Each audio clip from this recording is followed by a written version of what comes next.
Hey guys, Tech Nate here, and today I have some very big news for my channel, for all of us as a whole. I'm building a better PC, a much better PC from what I have. I don't know if you can see it, I have a Acer tower that I upgraded the RAM, the power supply, and some other things, and it was doing the trick, but now with the higher definition video and all the other things I'm doing on here, it's not fast enough, so I figured it's time. We're going to get this thing started. I'm currently in the process of backing up everything off from my computer that I already have here, so that way it makes the transition much easier when it comes time to booting this thing up for the first time. I will also make sure that I put everything down in the description, so if you have any questions about anything or if you're interested about prices or where you can pick it up, I will put the Amazon links in the description of the video. Without further ado, I'm going to go ahead and bust out some of this stuff and get it started while my backup process is finishing. So let's do this. Alright, so to get started here, I'm going to go ahead and open up the motherboard. As you can see, I got a EVGA Z170 FTW for the win. That's what it's also known as.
I've entered my BIOS screen.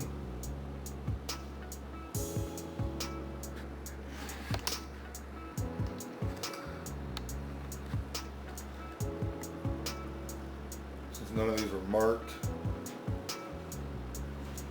I had to check the direction of all the fans.